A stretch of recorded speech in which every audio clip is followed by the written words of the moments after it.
Welcome to the American Business Podcast. I'm Kevin Deveji, your host. I'm welcoming you episode 159 in the American Business Podcast.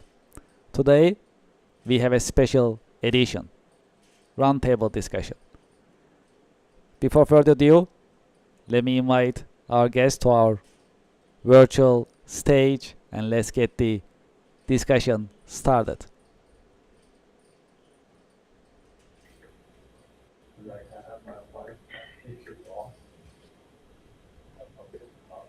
All right, looks great. Let's prepare our screen. All right, let's see. Everyone is on the screen. All right, let's do this. All right, I think looking good. Hello, hello. Welcome to the American Business Podcast, the roundtable discussion. Hi, Great. thanks for inviting us. Hey, Kevin. Thanks for having Of us. course, of course. Hello, David. Hello, Joe. Hello, Anthony. Welcome to this special edition. Appreciate it. Thanks for having Well, us. if that's okay, let's get the conversation started.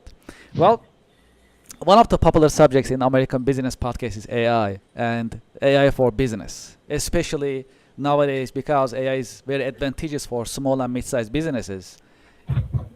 AI becomes more important because that's an opportunity right now for small businesses to revolutionize their business models and without breaking the bank. It's affordable, AI is affordable, accessible, practical, and it makes a lot of sense for American small businesses. Well, from this point of view, I like to start by getting your take. What is your take on AI for business and how small businesses can take advantage, benefit from AI and AI's capabilities? All right, great. Well, David, Yeah, shall we I Not start guess with everybody you? at once. What is it? What does AI stand for again? Yeah. usually the technical guys hop in and take control of the conversation. So I'm going to hop in here as the one non-technical guy on the panel here. And as a small business, we use AI for a number of things. I see it's a great help to take care of those mundane tasks that maybe you have to do every day that take time. And it helps shuffle some of that stuff around and makes it a lot easier for you to do. We use it all the time here at Pupfish for presentations. Maybe not to do the whole presentation, but maybe to start us on an outline that we can work with. We'll use it for technical capabilities, to take care of any technical issues that we may have questions about. It's easy to reach out and do an AI query to see what they come up with. But we are looking into the future for other possibilities for AI. One of the things that we would use it for is, say, we have our degausser, right, which can do 1,300 drives an hour. But we can't keep up with that and record the data that quickly. But there are cameras now that can take good quality pictures of the devices it's going by on the conveyor belt, and then do some OCR on it and record the make, model, and the serial number, which is what we have to do. So that gives us the opportunity now to go on site for these big jobs and take care of all the work all at once. So although that's not in place yet, it's certainly something where AI can help us, and that's what we use it for. Right. Sounds great. How about Um, you, Anthony? What is your take on AI and AI for small businesses in the US and Well, globally? Yes. yeah. Well, here's the thing. We first started internally, all right, just to automate some of our own processes and so on. The guys are trying to automate me. I don't know if that's gonna be possible yet because I think a lot different than a computer. But the things we've developed bots within. So in each department, we have something called Jarvis that we created, which basically works with Slack. That depending on the department they're in, they can just ask Jarvis within Slack, questions and so on. It's all secure.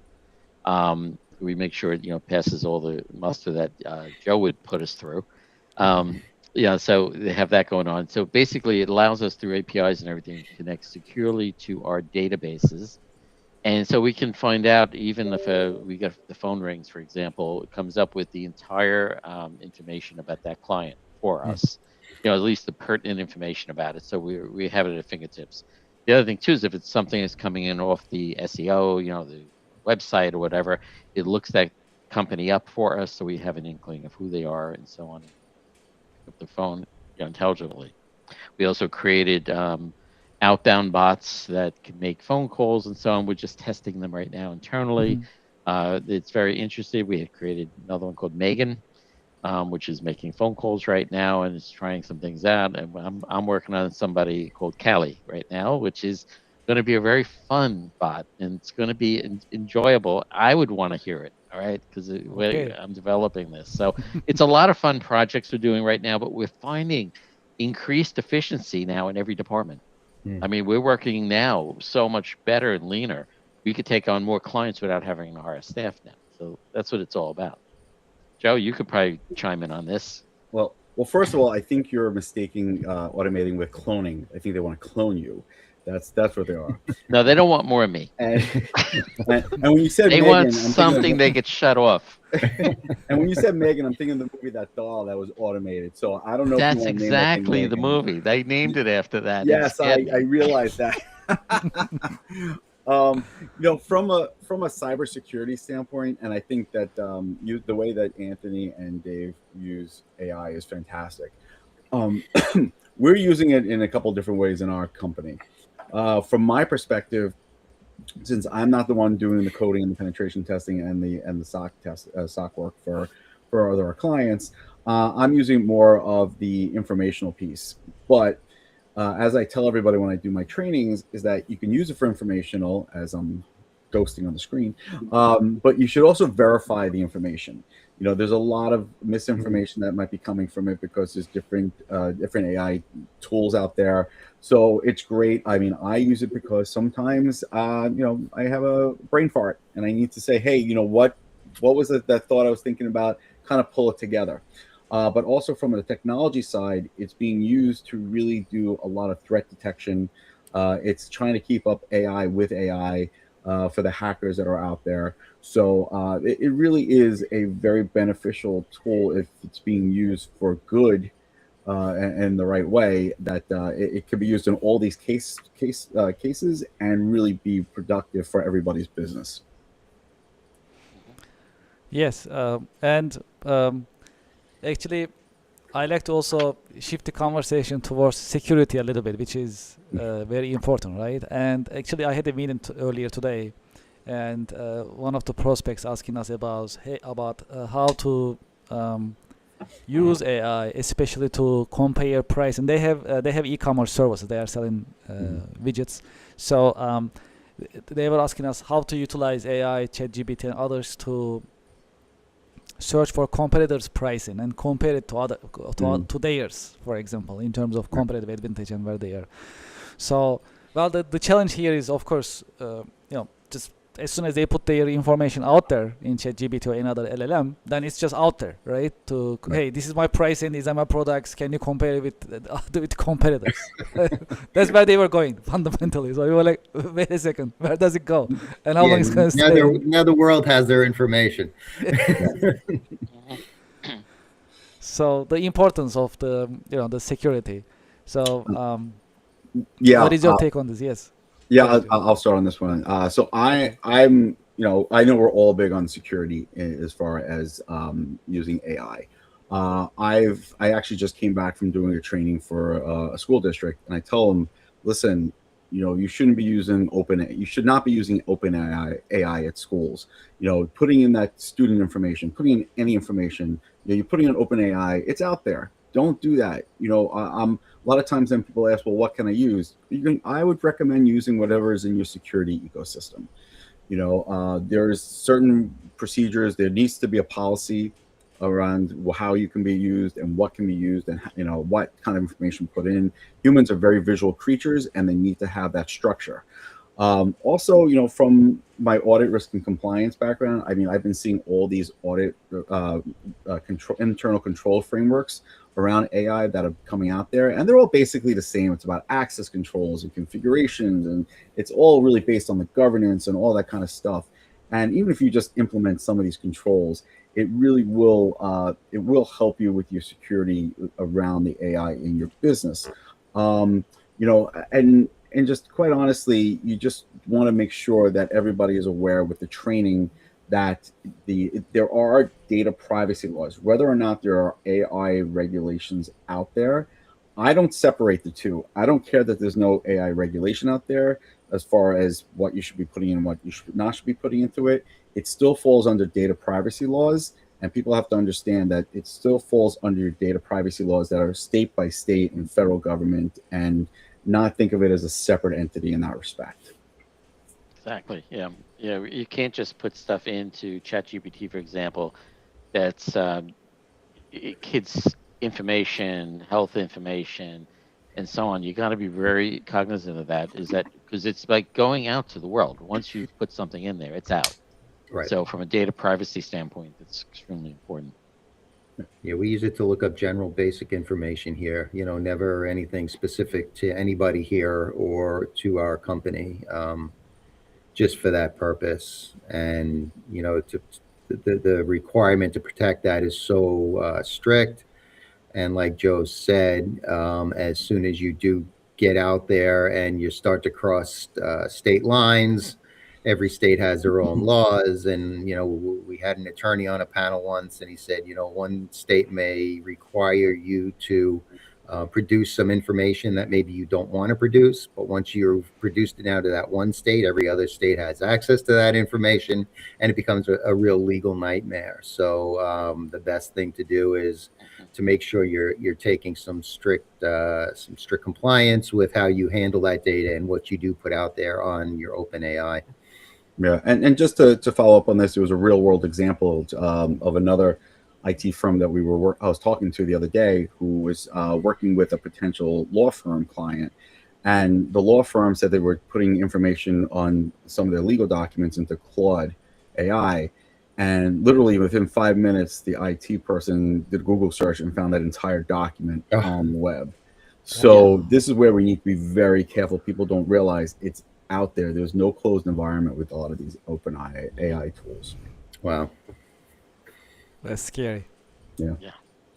At the same time, that's a great point. Okay, well, good. Okay, so from your point of view, recently in the American Business Podcast, we start talk about two subjects. One of them is the best marketing practices. Other one is the best leadership practices. So, from your point of view, let's dive deeper. Which one would you like to dive in first? Leadership or marketing practices in general? Let's do marketing. Let's do marketing. All right. Marketing for 100, Alex. Okay. What is? Okay. So, from your point of view, especially with the recent developments in technology, as well as your industry and your experience in general, what are the best marketing practices that you will say will be the great for small businesses to consider implementing? Ooh, Well, that's a great. Go ahead, Anthony. Go first, please. It depends on the business and what their objectives are. But if it's a standard, telemarketing calls and so on like that, you can have bots make the calls. And so on. But like we have a bot that calls just to confirm and strengthen the contacts we have. To verify a guy's been retired, nobody's there anymore, somebody else took over. The bot's smart enough to do that. It makes the call. It just freshens the lead for us. All right, that's one aspect from the marketing aspect. And from a social media aspect, the posts and so on, it can generate posts for us and find content for us. I have a morning thing I wrote. Actually, I didn't even write it. I had AI write it for me, and I created a Power BI scripts and so on. It gives me a synopsis, like a daily report of all the cyber incidents that happened today, with what is going on within my company as far as like posts we did, also from a industry standpoint, what's going on in the industry. And then if it wants me to generate a post for the information of the day, it will. That can be now put up and sent over to marketing. We also have a marketing bot in the morning. We have 5 people 5 synthetics that meet every morning before the day starts, that communicate, will actually have meetings, talk to one another, and then give us some marketing content that gives for my real person, marketing director Sam. So That's cool. Well, how is the feedback you get from the market when you utilize the AI agents, AI employees, AI bots? it's some of them very like get hang-ups. Some of them are very funny because we record all these. And you know, we get to the point now is that the bot I'm creating, Callie, is going to right now, right off the bat, say it's an AI bot, and it's going to be a very cute interaction. All right, because if somebody like that called me, I would want to stay on the phone just for a little bit to test the thing out. So I'm making it fun. All right, so we're going to see from a marketing standpoint how that goes. I would say, Dave, you can go first, and then I'll jump in. You sure, Joe? Yeah, no, go right ahead, please. All right. I'm afraid to let you go because you leave me with 10 seconds at the end. I don't leave you with that much time. So, you know, from our point of view, we're more traditional in our marketing. Most of our work comes from referrals. So we're out there doing, you know, the networking, meeting companies that are great.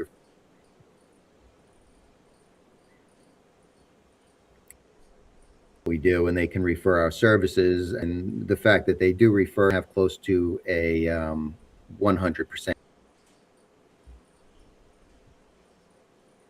there for a second. Yeah, I think you're starting to look like an AI bot. Yeah. Maybe I am. You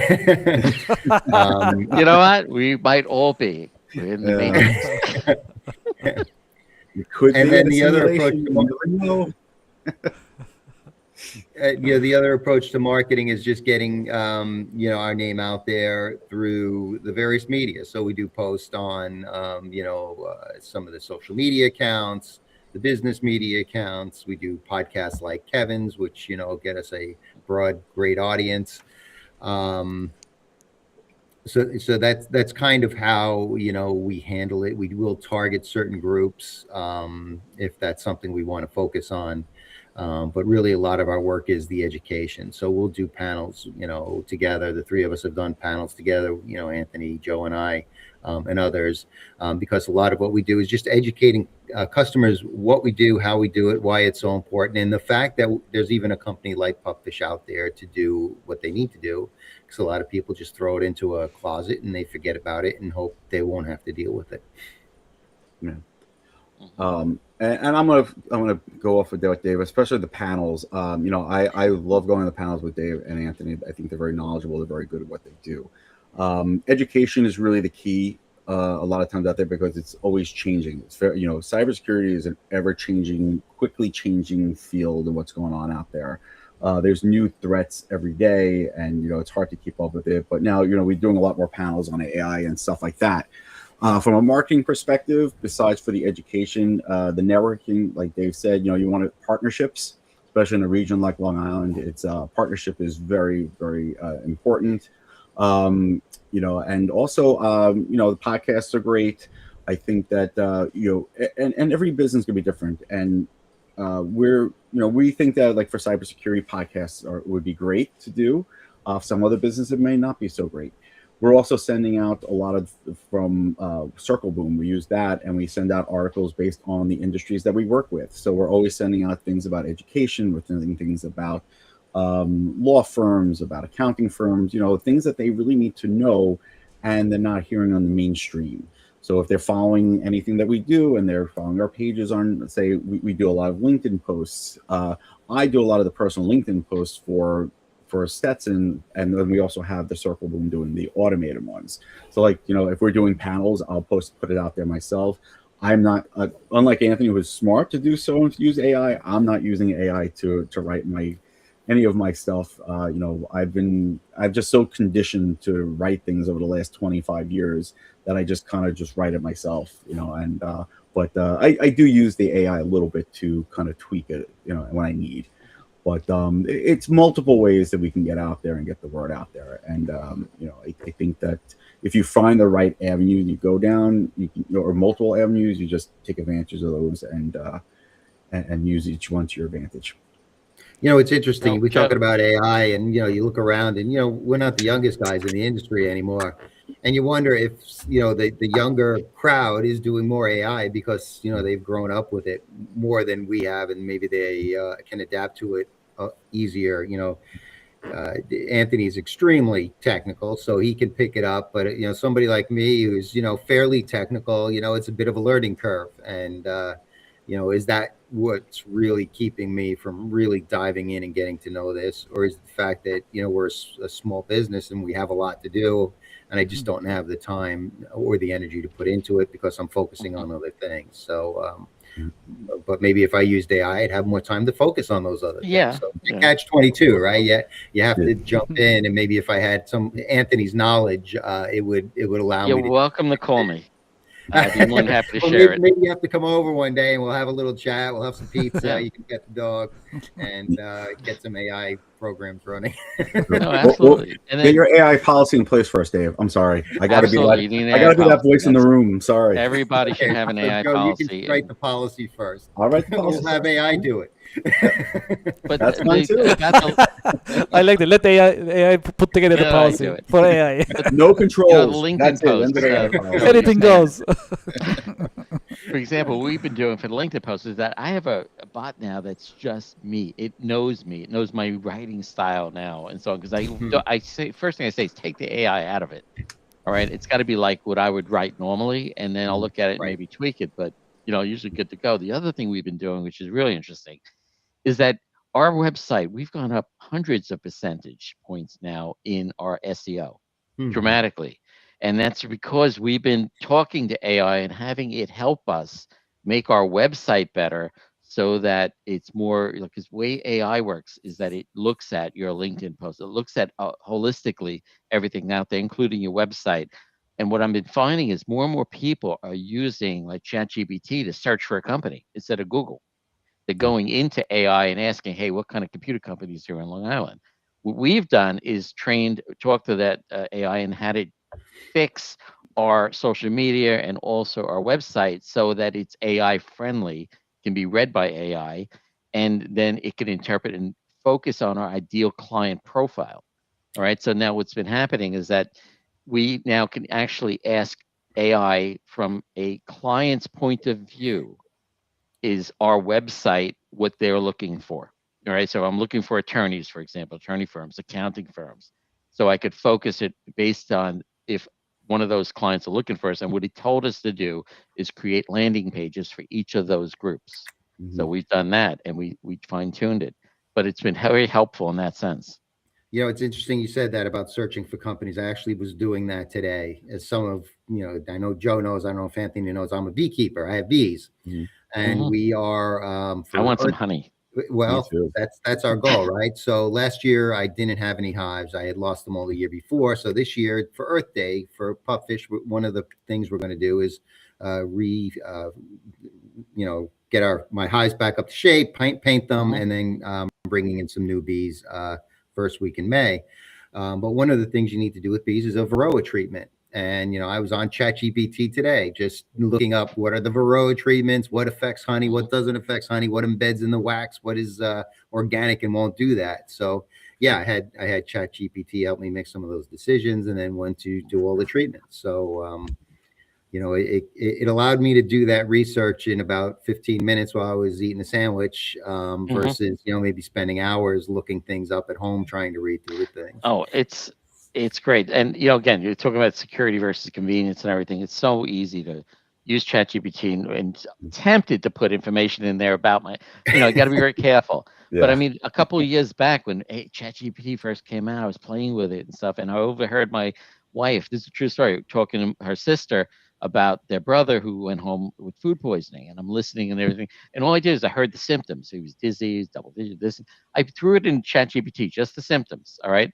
And said, what does this person have? Because they said he went home food poisoning. It says he was having a stroke. Send him to emergency immediately. So I turned to them. I said, maybe you want to have him checked out and everything. Bottom line is his daughter came over and brought him to a hospital and he had a stroke. Oh, wow. I'm saying the uses for this are, and it growing exponentially. So Yeah. Yeah, one of the things I do talk about is how the benefits of using it for in healthcare fields.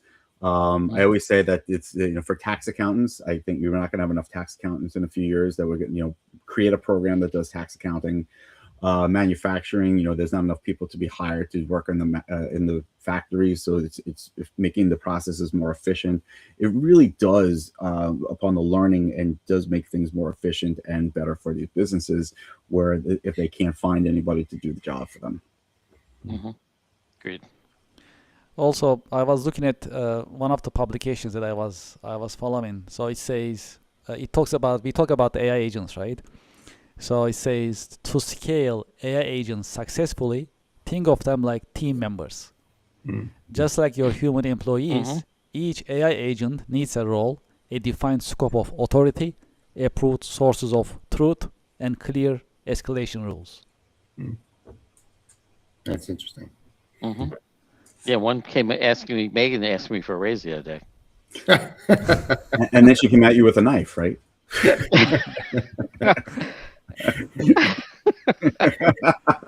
Scary world. Really. That's definitely interesting. I actually heard about something similar before, using and position AI agents in organization charts. So there is David, there is Absolutely. Anthony, there is Yeah. Joe, there is Kevin, and there is also Megan, just like you mentioned, in the organization chart, right? So we know where the Megan is, the AI agent, and the role. Yeah. Nobody wants to work under her, though. Yeah, no. See, I would think that there would be more in the process flows than the organization charts. That's probably where I think people have gotten to the point where they make their process flows, which they should be doing, so they know where they can find the weaknesses, so they slap them into the organization charts. I think it's a lazy way to do it, not to but it's a lazy way to identify your bots. Yeah, we It's a had scary AI way. help us with Scary the way, org yes. chart, based on oral strengths and so on like that, who should be in what role. Yeah. So, Yeah. No, I wasn't calling you lazy, but I mean, just I'm saying, but these process flows, at least you have processes, the process. Well, a lot of places just don't do it. So they just say, okay, this is what I'm using, and that's how it's going to be done, and who's going to replacing this person, rather than why don't you just fit it into where the process is, so that that it's going to hit the AI agent here, and then the decision trees start from there and go out. Yeah, it looks like we're gonna have more and more AI agents coming in, and small business. This is something really like we just talk about small businesses in US, which is the backbone of US economy, and they can this can really be implemented for small businesses in that sense, utilizing it. For small businesses to implement or use these AI agents, where they should start from? start small. Yeah. Walk before you run. Be cautious. Have an AI policy in place. Understand things. Because 85% of the businesses out there are just dabbling right now. I was on the phone with one today. They're playing with it. It's a medical company. They're playing with it internally. I'm saying, playing. I don't like to hear the word playing. All right. Just what do you have in place? Nothing really. I said, all right, we have to talk. So Thursday is the date. We'll be talking to them. But they need to have something in place first to understand how they're going to use it. Then they can play around. Some simple things are like, even I use something to record meetings, for example, and it summarizes them for me. If I'm doing a sales meeting, it tells me where I'm strong, where I'm weak.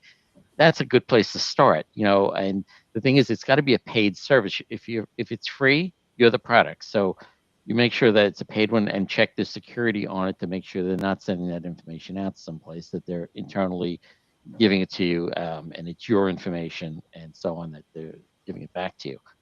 And then there's other softwares that you can utilize, like for example, one of the programs I'm using is HubSpot, which works out very well for contact management and so on.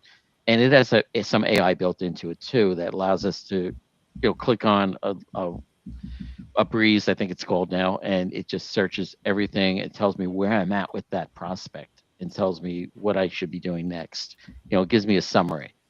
So that all helps. Yeah. And it doesn't cost much at all. I'm using the free Yeah, version and- of HubSpot, right? What you gonna say, Dave? Well, I've got a couple of things. First of all, for somebody for somebody who doesn't really use too much AI, I'm using ChatGPT because it is very general and, open. I'm not, putting any private information on there. What are some of these paid services I should be, is there a list, where it would give me some ideas of where to start? Because I probably have to go into ChatGPT and ask it, because I wouldn't know where to start to look for an AI service. And then the second thing is, you're using HubSpot. I'm using this great system called the Marvelous System, where it keeps track of all my clients and allows me to do all kinds of neat things in terms of posting to social media and tracking my interactions with my customers and setting up projects. So yeah, it's very helpful that way. And there's all kinds of neat things we can do with that.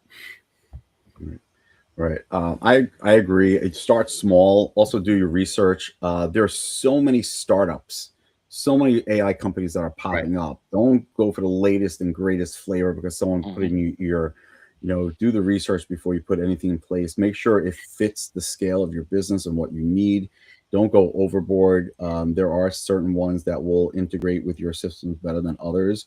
But also, like I said, you have to have that security around it. If you're using a Microsoft environment, stay with the Copilot. And if you really need to have ChatGPT, use the paid subscription, and then just make sure that you are implementing the controls that around it, that you're not putting in private information, personal information. So it's really concerning to me how many just keep popping up. Everybody just wants to jump on the bandwagon. And they get in your ear and they try to sell you something because as soon as they build something, they're sending you emails. Check out this tool I've got. Let's have a sales pitch. So just be very careful of which ones you're choosing, and try to go for ones that really are established and you do your research on. Yeah, and if you're not too sure and you don't know where to start, hire somebody to help you out. And look for somebody that can give you the advice at least. In my business, if anybody called me up and asked, I'd give them 15 minutes of free advice which direction to go in. Yeah, Anthony would be a great resource for that. Yeah, because I'm just like, I don't want to see a business fail because they did something and they put it out there for AI, and suddenly now they got a lawsuit because there's PII that went out there, private identifying information, or it's just something, some trade secrets went out. All right, so we're trying to maintain the business integrity here on Long Island at least, and in order to do that, I'm willing to give advice where needed. Well, everybody's got to call Anthony then. Yeah, give me a call. I got nothing to do all day. I don't know. They got a bot doing it for me. Yeah, exactly. Your bot will pick up and tell me you're busy. And this is why we need to clone I'll send you. Megan out. Yes, thanks to Megan. And this is why I need to clone you and not just make you a bot. Well, in the American Business Podcast, we discuss about AI, and one of the subjects that we have been discussing about the impact of AI on next generation professionals, right? Especially entry-level jobs. So we hear it in the news, we read it in the news, and different media channels. So the new graduates having difficulty finding entry-level jobs. And also there is a massive shift in terms of choosing majors in the next generation. Absolutely. So they are staying away from computer science and other computer-related degrees. They try to go to other degrees, other educational path in terms of for them to prepare themselves for their career path. How do you see the impact of AI on entry-level jobs and career in general? And the next question will be, maybe we can combine these two. And how should next generation prepare themselves for this change? I'm going to start with this one because I have very strong feelings about the next generation, and even with cybersecurity and AI, we have to stop starting to teach them at the college level. It has to be taught in the high schools or even before that. I can't tell you how many career fairs I go to for high schools where they come to the table. They have no idea even what cybersecurity is. They don't know the definition. They don't know anything about it. And of course, AI is like in everybody's ear, but they don't even know what it is. Nobody's teaching it in the high schools. So when they're going to college, they're taking majors that maybe computer science, or they're taking now these new cybersecurity. Everybody has cybersecurity degrees. And honestly, I tell these high school kids not to do those. Maybe the computer science, if you really want to go into the IT world, fine. But I'm really looking at learn the stuff on YouTube, learn the stuff on AWS, learn the stuff on Udemy, learn everything you can for free, get certifications. If you want to go to college, get a little bit of a business degree to understand businesses in general. But everything that you need to know, you can learn on any of those channels. A lot of the professors in college, they're lifelong academics. They have not experienced this stuff in the real world. So you're really you're just debating whether or not you're going to a $70,000 a year college or a $50,000 a year college, when either way you're not getting the education that you're going to need to get a job entry level, because you're going to come out really not knowing anything anyways. So I'm a big proponent of getting them learning and having cybersecurity programs in the high schools. Include the AI piece of that as well, having curriculum in there, and then having the guidance counselors also be retrained to understand that not every kid is adapted to go to college for a 4-year college, for a 2-year college, or the big colleges, because it has to be part of a blue ribbon award-winning high school. We really have to shift our minds this way. I mean, the same thing goes for plumbers and electricians. I mean, if a kid wants to be a plumber electrician, don't tell them they have to go to college for it. Send them to the programs to learn that stuff. There's not enough of those careers out there either. So there really has to be a different mind shift in education to get our kids excited and our students excited about going into these careers and really understanding what they are before they waste their money in college. Yeah, I knew Joe was going to step up and talk about that, because he talks about it all the time, and I think we're kind of the same, thought. To me, the trades are so important. Learning how to weld, learning how to do electrical work, plumbing, whatever it is, it's such a necessary skill that I don't think we place enough positive emphasis on it here in the States. I'd like to see more emphasis go on that, because like Joe said, not everybody's built for that. I went through college and I never liked it. My mom always says she was so proud of me when I graduated with my master's, because she knew that I hated school from kindergarten. But I went through it because I wanted it to be in finance, and we needed a degree to get into that at that point.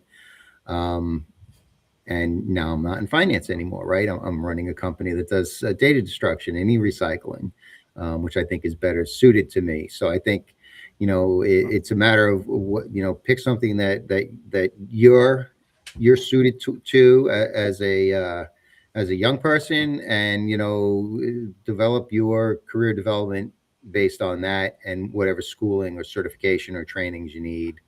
That's really the most important, because it's a financial decision, right? As a finance person, you have to do the cost benefit. Like Joe said, you're going to spend $70,000 a year to get a degree and then come out and, work in my warehouse lifting stuff. You don't need a degree for that. So that's really what you need to look at. And I think AI may take away some of those lower level entry jobs, but I think it's also going to create other jobs that people will need to do to support AI and the functions around it, and whatever improvements we see because of the some of the great experiences and developments we have coming forward. I think about my own past, how many times I pivoted my job and career, and all the different things I learned over the time, and how I'm fitting in right now very well with what's going on. I look at it, I think people are asking the wrong question, in the sense of like, hey, what job should I get? It's more than that. The better question really is, what capabilities do I need to build? What experiences do I need to get? Because one skill on its own today is basically a commodity. All right. And when you stack skills together, like, technology, business thinking, communication skills, that's where the leverage comes from. That's where you become valuable, no matter how the market shifts and what AI does. Because now I can look at things and look from a business standpoint, maybe communicate better. I'm basically stacking my capabilities, because I have a lot of different experiences, I can apply in different areas now. So I'm thinking when a kid asks me what job I should go into, it's not the job, more as packed what skills you need. Communication's key. Be able to speak and so on in front of groups. I think that's very important. Yep. Problem solving, analysis, all those things. Right. Yes, when we think about how next generation can prepare themselves, these are important points that they need to think about. Also, it's shifting too. For example, in terms of picking the right career, and also if you are in a career, to understand you are in the right one, really, like being happy and being productive at the same time. One of our guests in the American Business Podcast, for example, he mentioned an important point. When you are working, if you feel like time really passes by so easily, that's a good sign. That means like, you don't feel like time is passing. It's just feels easy. It's not easy. You work on it. You work for it. But then at the same time, time passes by. That's the feeling. Yeah, I think we've all had those kind of careers and jobs where we've worked at it and it feels like it just never ended. It just was the slowest day ever. I spent so many years in that mindset, and until I started shifting to the IT, information systems, and cybersecurity, and what I'm doing now, I love what I do. I mean, I'm really free to give back to the community, like the things I've learned in my career, and to just not feel that stress of, hey, I got to get this done in this place, and because this corporation needs it, and because we got to get the 8K out, and I'm like, just like, that's not for me. But I'm able to help small and mid-sized businesses and use the skills I've learned from my business path. And I was an accounting and finance major, and now I'm doing cybersecurity. So go back to Dave's point, it's like, all right, I learned about business, but I learned about business more from working in the businesses than I did from like 4 years of college that I had. So it's really it's really a new experience for me, and I really enjoy going to work every day. And I used to talk about retiring, and now I'm like, I'm never retiring. I want to do this forever. I love what I do. I'll retire after you. All right, well, I'm never retiring either. All right, good. Listen, I'm just going to take up golf now because I want to go to more golf outings. Not that I want to retire and play golf. I want to go more golf outings for work. Yeah, so these are all important points that we need to think about in that sense. Well, okay, yeah, this is good. Well, today we talk about AI. We talk about the impact of AI in small business. Also, we talk about next generation. Is there anything that you like to share in this part of the roundtable discussion? Anything that you've seen in your Parting practices? words. What's that? Right? Parting words. Parting words. Our last words. Basically, I would just say anybody coming into this, kids graduating, everything's just be an infectious learner. All right, and try to do something that you're going to enjoy, and that's success.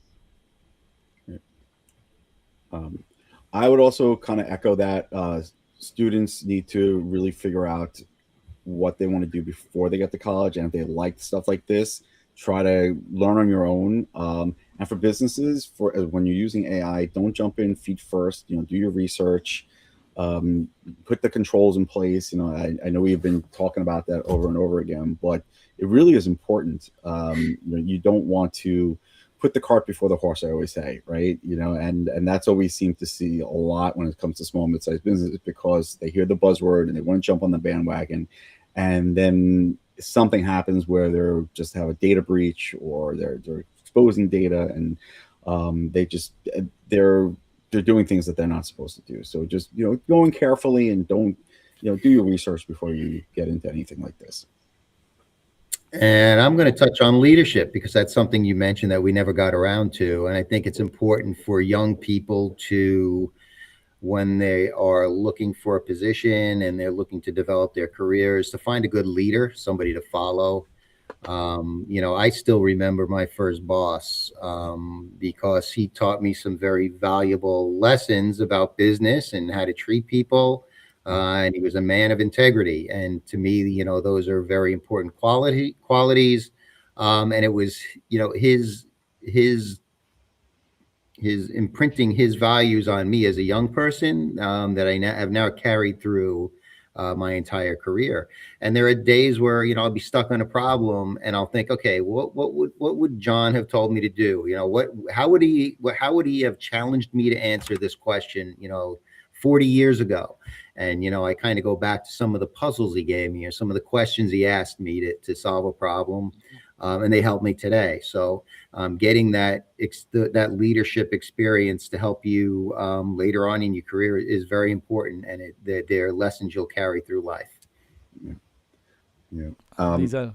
Yeah, go Now, ahead. can I just add Yes. to that, Dave? Because that's a great point. I've had some horrible bosses and I've had some good bosses. The thing you also want to do is you want to take away those experiences, you know, the positives and the negatives, because I've taken those horrible bosses and I've said, I'm never going to be that way. And I'm not that way. And then I've taken good experiences, whether it be from a boss or from even a retail job or a mall job. Hey, I've learned how to communicate with people. This is what I've taken away from this. You know, I can talk to any type of person coming in with a bad mood, good mood, and things like that. So there's no job, big or small, that you're not going to learn a little something from that'll carry into your career. Absolutely. Yeah. Good These point. are great insights. Well, the 45 minutes just passed by. I think that's a good sign, right? So I didn't even Yes. notice how it passed Barely by. felt So that's good. Oh, we can Well- keep going. Dave's got 5 seconds left. Dave, Yeah, so you leave me, right? 5 seconds at the end. oh, you just gave it up. That's what you've done. That was a great discussion as always. We should keep it going. These quarterly roundtable discussions are great, and our audience listeners, they love it too. So I'd like to thank you, Joe, Thank you, Kevin. Anthony, David. Thank you very much for Thanks, being with Kevin. us in the American Thanks, Business Podcast in the roundtable discussion. Appreciate it, and looking forward to the next one. All right. Very Take care. good. Same here. Thank you very Everyone much. have a great day. Thank you, and to our audience and to our listeners, I hope you enjoyed today's roundtable discussion. I like it very much, as I always do. Thank you for listening. Thank you for watching. We'll be right back after a short break. Thank you very much.